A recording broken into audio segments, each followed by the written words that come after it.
The Newsmakers of the Year. Here's David Muir.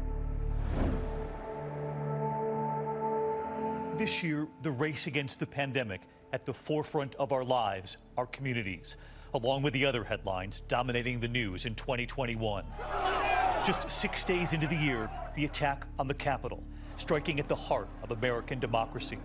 We're coming for you! The rioters fueled in part by former President Trump's own words that morning, a rally where he urged them to march on the Capitol to reject President Joe Biden's victory. We're going to walk down to the Capitol because you'll never take back our country with weakness. You have to show strength and you have to be strong. Thousands breaching barricades, overwhelming police. Agents, guns drawn, Congress told to shelter in place. We're being instructed to each of us get a gas mask. The Vice President, Mike Pence, rushed to safety. Rioters at the podium, another sitting behind House Speaker Nancy Pelosi's desk. One rioter killed in the siege, 5 officers losing their lives in the aftermath. The heroes of that day, the brave Capitol Hill police officers. Among them, Officer Eugene Goodman, holding back the rioters. Second floor! And then leading them away from members of Congress, drawing them into another room where backup was waiting. Tonight, hundreds of cases now being prosecuted. USA! Jacob Chansley, the so-called QAnon shaman, receiving more than 3 years in prison. A Florida man sentenced to more than 5 years for assaulting officers with a fire extinguisher. The longest sentence so far. There were the other tragic events, too, touching the lives of Americans this year.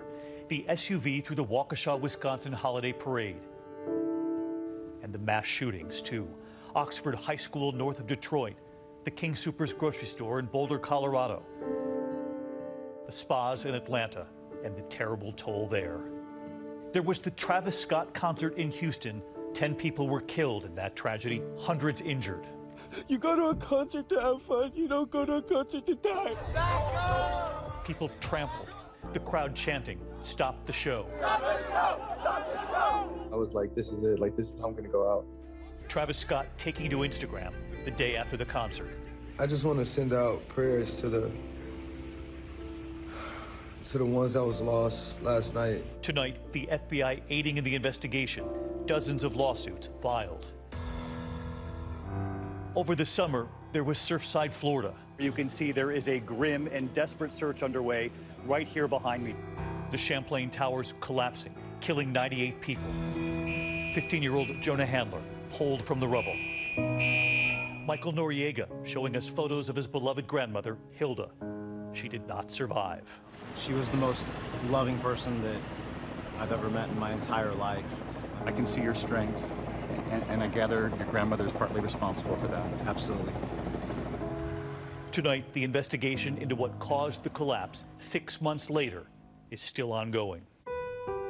Across the world in 2021, fighting COVID and the other pressing issue of our time, climate change. We are here as leaders from all over the world converge. The UN's Global Summit on Climate Change in Glasgow, nearly 200 countries. And we saw it firsthand inside southern Madagascar, where the UN is now warning they're now on the brink of the first famine caused entirely by climate change. More than 1 million people in desperate need of food. We land where the World Food Program is waiting for us. 5 years of drought here. They cannot grow food anymore. We travel to so many villages where mothers bring their children for help.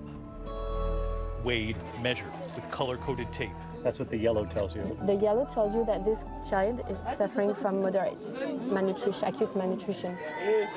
This little girl, Angelica, they wrap the tape around her tiny arm. Yeah, once again, a severely malnourished child. Showing her stomach to the aid workers. She is given fluids for dehydration and an antibiotic, unsure of its taste. So many of you responding. The World Food Program saying after our reporting, they've now received more than $3.5 million in donations. Americans doing what they can to help those in need in 2021. The natural disasters, the California wildfires, Hurricane Ida, and Just this month, more than 40 reported tornadoes across 9 states, more than 90 killed.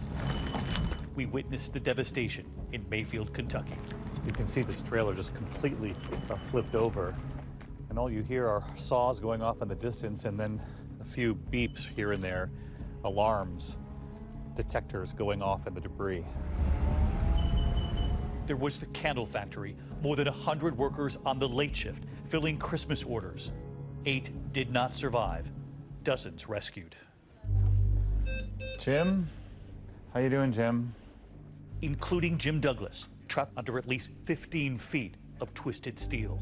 They carefully went about cutting the pieces away from you so they were saving your limbs. I believe it was steel studs and door frames and maybe even some iron beams. The rescuers noticed a door frame with glass. They would have to pull him through. They told Jim to close his eyes. He said, close your eyes as tight as you can get them. And then they pulled me straight up, and I'm just seeing these faces and thank you, thank you, thank you. And this year, the single biggest issue touching all of our lives, the coronavirus. The battle's political over mask mandates and vaccinations. His COVID test came back positive. Things are really bad. We're overwhelmed. Communities across America honoring our first responders. They mean everything. They're the ones that kept us going. The virus and then the variants. Delta. With the new variant coming out, I'm hearing of people getting COVID again. And then just before Christmas, Omicron, becoming the dominant strain in this country. The long lines for testing going into the Christmas holiday. We're nearly 2 years into this pandemic. You're a year into the presidency. Empty shelves and no test kits in some places when it's so important. Is that good enough? No, nothing's been good enough. But look where we are. We're in a situation now where we have 200 million people fully vaccinated. 200 million people fully vaccinated. And we have more than that who have had the one shot, at least one shot. And they're getting these booster shots as well. All the while, the signs of hope, the reunions, and the bright spots. The young students who sent messages to their coach, Paul Logan, at North Central High School in Indianapolis for more than 30 years. Hi, Mr. Logan. Hi, Mr. Logan. When his students learned he had COVID in the early days of the pandemic, they sent pep talks. No one wanted us to succeed more than you did. We are praying for a speedy recovery. After 12 days in the hospital, Coach Logan did not survive. We had the nurses playing that for him over and over. And I thought it would work. I really did. But just look at what his students did at high school football stadiums across Indiana. Those lights came on to honor Coach Logan. A lot of good has happened. Yes. In something so difficult. Yes. In fact, they have started the Paul Logan Foundation, money for student athletes to pay for sports and uniforms. It means a lot to me that I know that my teammates who are financially unstable have financial support. Hoping to help more than 100 athletes every year.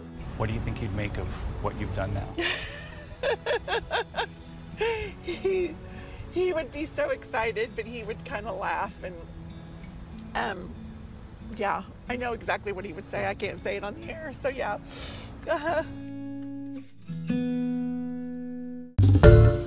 Hi everyone, George Stephanopoulos here. Thanks for checking out the ABC News YouTube channel. If you'd like to get more videos, show highlights, and watch live event coverage, click on the right over here to subscribe to our channel, and don't forget to download the ABC News app for breaking news alerts. Thanks for watching.